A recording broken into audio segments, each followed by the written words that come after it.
샬롬 수요 말씀 나눔에 오신 여러분을 환영합니다. 이 시간 오늘 말씀을 나누기 전에 성령님께서 지혜를 주셔서 말씀을 통해 들려주시는 하나님의 뜻을 깨달을 수 있도록 기도드리겠습니다.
오늘 하나님이 우리에게 주신 말씀은 요한계시록 14장 14절에서 16절입니다. 함께 말씀을 읽고 우리에게 들려주시는 하나님의 음성을 듣겠습니다.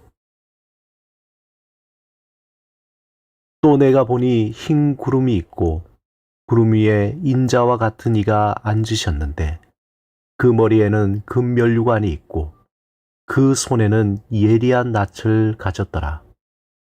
또 다른 천사가 성전으로부터 나와 구름 위에 앉은 이를 향하여 큰 음성으로 외쳐 이르되 당신의 낯을 휘둘러 거두소서. 땅의 곡식이 다 익어 거둘 때가 이르렀음이다 하니 구름 위에 앉으신 이가 낯을 땅에 휘두르매 땅의 곡식이 거두어지니라. 불꽃의 화가 빈센트 반 고흐는 평소 밀을 바라보며 사람과 같다고 생각했다고 합니다. 그는 동생 테오에게 보낸 편지에서 사람이나 밀이나 똑같다는 것을 강하게 느낀다. 땅에 뿌려져 싹을 틔우지 않는다면 무슨 소용이 있겠니? 그리고 결국에는 맷돌에 갈려 빵이 되지.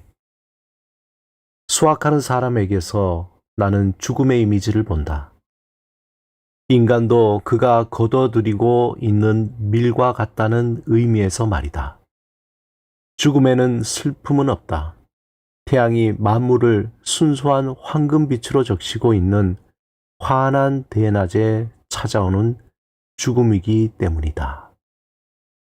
고우는 죽기 전에 생레미의 요양원 병실 창으로 통해 늘 작은 밀밭을 보면서 밀밭에 씨가 뿌려지고 무르익으면서 결국 추수되어지는 것을 보았습니다.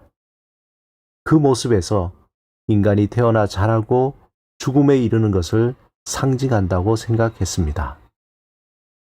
자기가 원하지도 않지만 이 땅에 뿌려져 태어나게 되고 이리저리 세상의 풍파에 시달리면서 때가 되면 자라고 죽게 되는 인간에 대해 고우는 깊이 묵상하며 위로받았습니다.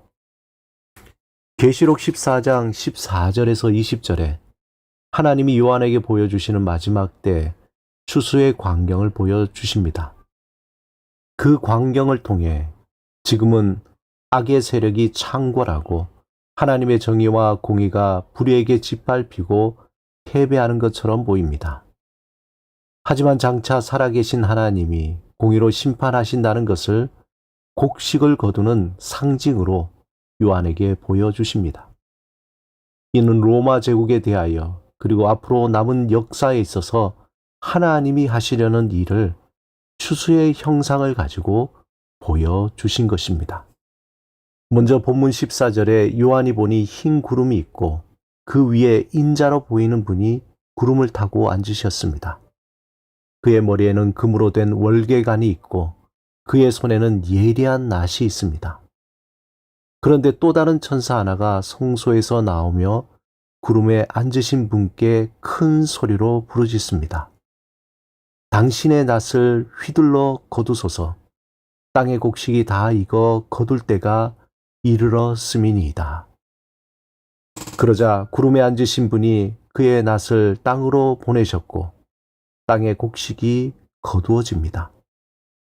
그러자 또 다른 천사가 역시 하나님의 성소에서 나왔습니다. 이번에는 그 천사가 직접 예리한 낫을 들고 있었습니다. 그리고 또 다른 천사 하나가 제단에서 나는 천사에게 큰 소리로 외칩니다. 내 예리한 낫을 휘둘러 땅에 포도송이를 거두라. 그 포도가 익었느니라. 그러자 그 천사가 자기의 낫을 땅에 보내어 땅에 있는 포도나무 열매를 거두었습니다. 그리고 포도즙을 짜는 틀, 곧 하나님의 커다란 진노의 틀 속에 던졌습니다. 그러자 도심 밖에 있는 그 포도즙 틀이 밟혔고 거기서 피가 흘러나와 말제갈에까지 올라오고 300km가 넘는 거리를 덮었습니다.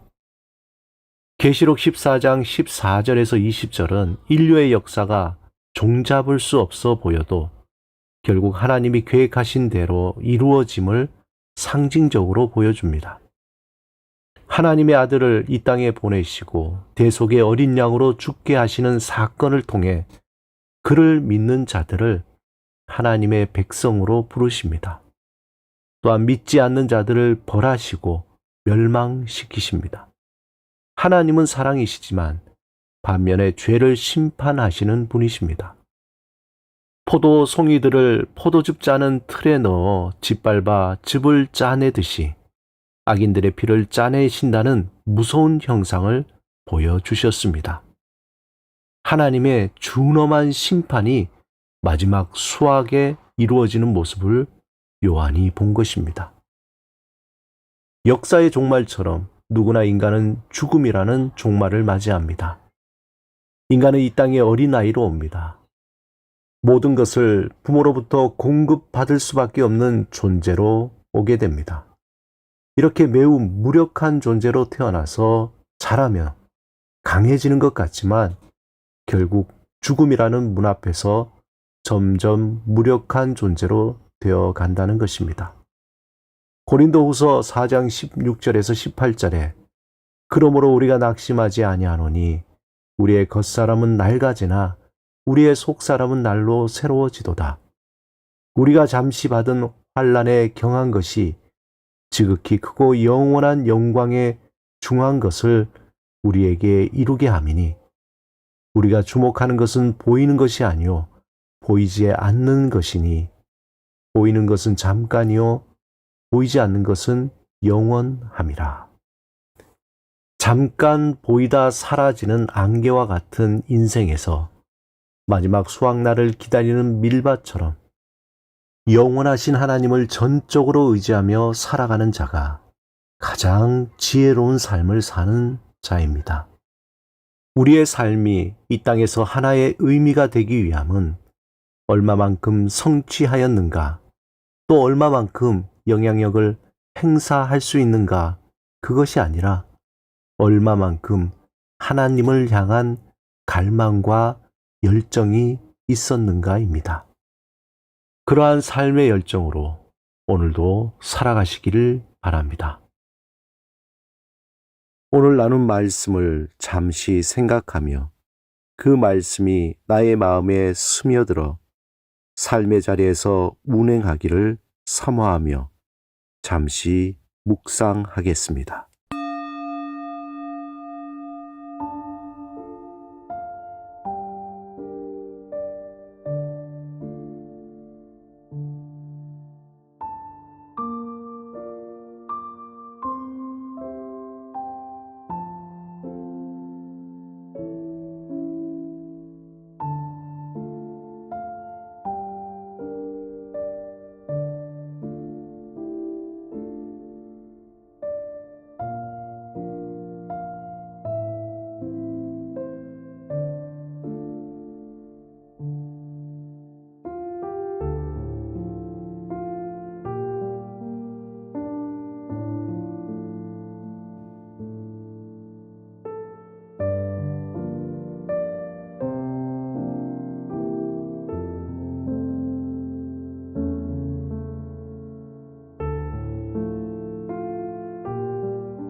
함께 기도드리겠습니다. 주님, 항상 주 앞에서 마지막 날을 기억하며 살아가는 지혜를 갖게 하소서. 항상 겸손하고 성실하게 하루를 감사하며 살게 하소서. 예수 그리스도 이름으로 기도드립니다. 아멘.